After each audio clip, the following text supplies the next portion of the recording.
Was tasked to control the border. How is she done? The vice president doesn't control the border. They get portfolio projects from the president. She was given the portfolio project of the border. How is she done? All right. Yes. Hello. How are you doing? Hey, I'm good. How are you? Oh, all right. So I have a question about the name of the tour. Could you tell me what you mean by brainwashing? Yeah, I mean, traditionally on college campuses, you are being brainwashed, and by brainwashing, you don't allow dissident ideas, different perspectives or worldviews, and typically on campuses, you'll learn some of the worst, most parasitic ideas imaginable. So, well, even so, I would argue that brainwashing is a little bit of a harsh term. My parents lived in the Soviet Union. My grandparents lived in the Soviet Union. My great-grandparents narrowly avoided. Campuses are very similar to what's happened in the Soviet Union. They are not. Well, so let me ask you a question. On most campuses, is this kind of discourse invited and allowed? In most of your campuses, would you say that if you are a conservative, do you get graded fairly? Yeah. Do you guys get graded fairly? Raise your... That's Soviet-style intimidation, right? Disagree, punishment. That's not Soviet-style intimidation. You know what Soviet-style intimidation is? Well, the next step would be like, I don't know, calling the whole country garbage. Half the country garbage. That's not what the Soviets did. Are conservatives getting sent to gulags? Well, actually, Steve Bannon went to federal prison. Peter Navarro went to federal prison. Donald Trump faced 700 years in federal prison. There are 280 January 6th pretrial prisoners right now for nonviolent offenses right now. And by the way, those are like similar to gulags, awful conditions. So it's actually, this country is much more like the Soviet Union than you might actually lead to believe. Right? No, I mean, okay, sure. You have a couple examples of some people who, high-profile conservatives who were sent to federal prison. I can keep on going, by the way. Douglas Mackey went to jail for making a meme. Do you know who Douglas Mackey is? You might not. No, I don't. Douglas Mackey went to federal prison for making a meme in the 2016 election. We don't respect freedom of speech anymore. We don't respect dissident voices. And by the way, don't take my word for it. This is why Elon Musk and Bobby Kennedy and Tulsi Gabbard have left the Democrat Party, and they say the Democrat Party is a party of Soviets and a party of totalitarians. So it's not just Charlie Kirk saying this; it's former Democrats. And yes, of course, the Soviet was a more extreme version of it, but that's where we are headed. We're a country where if you have certain politics, you have a higher likelihood of going to jail. Well, let me ask you something. In order for, I would say that brainwashing, it can't happen overnight. It can't happen in 4 years. The fact that we have essentially alternating terms between the parties, there's no way to systematically establish something within 4 years. You're right. It would take sending somebody to K through 12 education and then to college to get them brainwashed. We don't have anything like that in this country. What happens in K through 12? What happens in in most public schools in this state across the country? You're told to hate the country. You're told that America's systemically racist.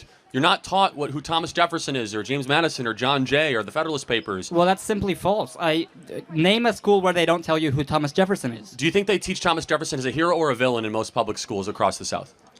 Who would you say Thomas Jefferson is? Well, I mean, Thomas Jefferson was America's third president and the author of the Declaration of Independence, an American hero.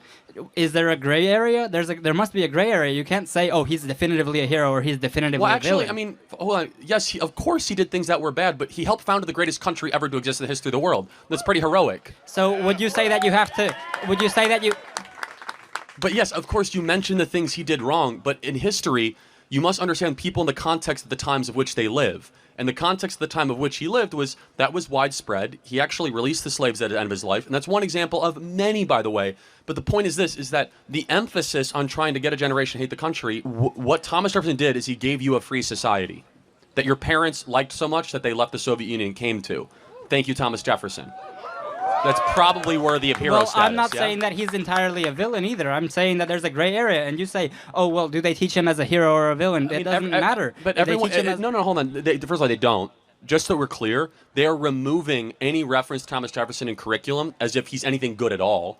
They say that he shouldn't even be considered as someone worthy. Monticello is now littered with slave references, saying that Thomas Jefferson was this awful person. Well, of course it's littered with slave references. Of course Monticello, you can't just erase the part of history that you don't like. No, erase or emphasize. You see, when we emphasize over people's heroic accomplishments, what you're doing is you're diluting the triumph of their contribution to the society, right? And so, okay, yeah, happy to mention it, but can you also mention that a lot of people in history owned slaves, and very few of them started the greatest country ever to exist in the history of the world? And by the way, every society has owned slaves up into America, but America started the end of slavery, thanks to people like Thomas Jefferson, George Washington, James Madison, John Jay, etc. So what is brainwashing? Brainwashing is not letting the other side of the story be told. And I have a serious question.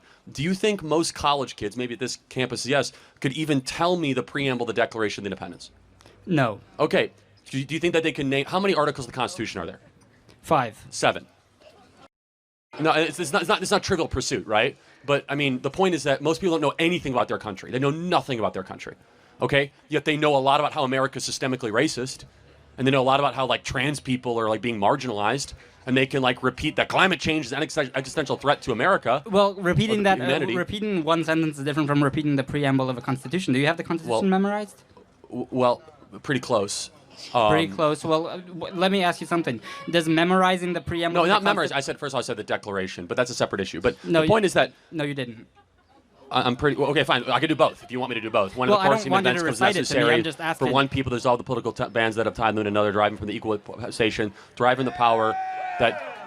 You want me to keep going or no? Like, You're good. Okay, God, thank you. But yes, so again, this is not Trivial Pursuit. I don't want to spend too much time on this, but the point is this: our education system de-emphasizes the brilliance of America. It makes you feel ashamed to be an American patriot. It prioritizes the most rubbish line of thinking on these parasitic mind ideas, which is involved in brainwashing. Exhibit A, everybody around you thinks they're graded differently because they're conservative. And that is using force to not allow dissident opinions, which is a Soviet tactic. It is totalitarian in nature, right? Well, in that phrasing, yes, but okay, so maybe I would say maybe people are being brainwashed. Let me ask a question on the audience. If you guys spoke out with the Trump hat in class, do you think you'd be graded differently or down? Yes. Graded by whom? What do y'all mean by that?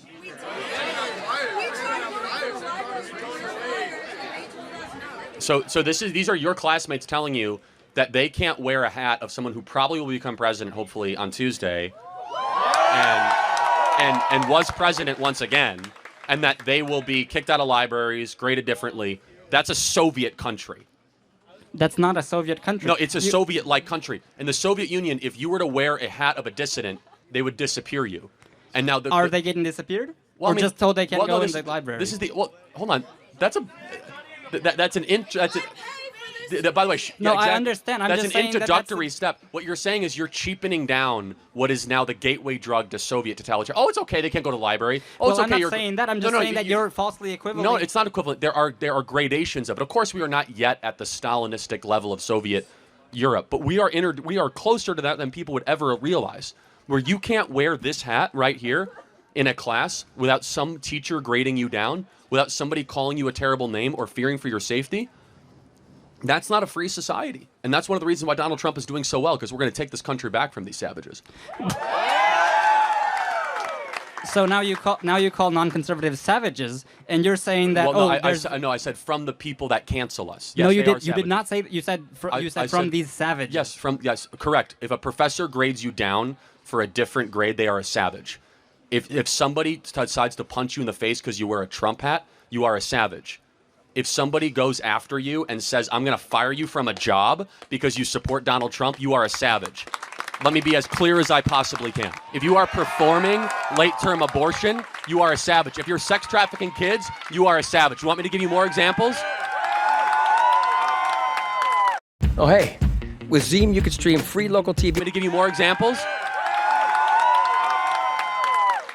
Well, you know what else you say? Firing people from their jobs for not being for being a conservative. Well, you know how many people Trump fired? Trump said in a rally the other day, he said, "Oh, I fired Mike Pence because he didn't agree with me." Is that not savage by your standards? We're talking about an administration of somebody that doesn't agree with them. They're trying to just have a neutral viewpoint job of working at a library, and you get fired from your job. You want to talk about a false equivalency? Those are two completely different universes. Donald Trump should have people that agree with him around his administration. But if you're going to try to work as an engineer or a data scientist or work as a janitor, work as a police officer or a custodian, and you happen to have a view that Donald Trump is a good president, you get fired. Let me ask you a question. Do you know anybody that gets fired from their job for a Harris Wall sticker? Do you know anybody that gets fired from their job for having a gay pride flag? Anyone that gets fired from their job for having a Black Lives Matter flag? But I do know people that get fired for a job because of this hat or a thin blue line or even saying that America's or don't tread on me flag. And guess what? We as conservatives are not going to take this anymore. And we're sending a message this election season that free speech is respected. And just because you support Donald Trump does not mean that your livelihood is going to be eliminated. Well, that's choices of individuals.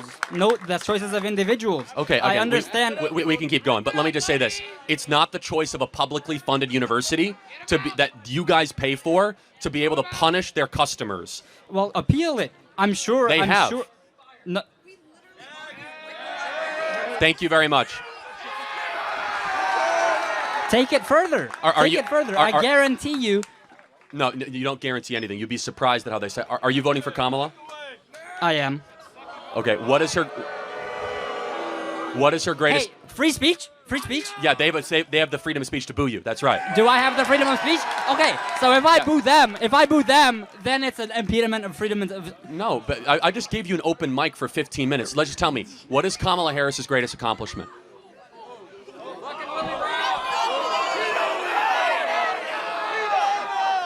See, that's that question. You can't. Okay. The greatest accomplishment. That goes back to sort of establishing an extreme. I can't definitively say, oh, this is the greatest, though. Absolute. Name an greatest. accomplishment of hers. An accomplishment of her. She got in. She in when she was the Hey. Attorney General of California. She fought the insurance companies to decrease prices that they're not going to be price gouging. That's an accomplishment? Wow. Okay. So that's worthy of your vote. You support price gouging? I'm curious. Well, no, I'm just curious. What has she done as vice president that makes you be like, that's my gal? What is the vice president's job? The vice president is just president of the Senate. They don't have much. Oh, that's interesting. If it's just a ceremonial role, why do we even have a VP? Well, that's not the point. I'm saying She was tasked to control the border. How has she done? the vice president doesn't control the border. They There's get agencies. they get portfolio projects from the president.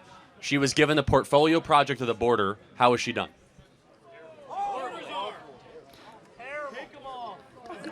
Again, she doesn't make any individual. I don't think she makes a top-down decision about the border. She made a decision to reverse 50 Trump executive orders. Do you think Kamala Harris has done an objectively good job managing our border?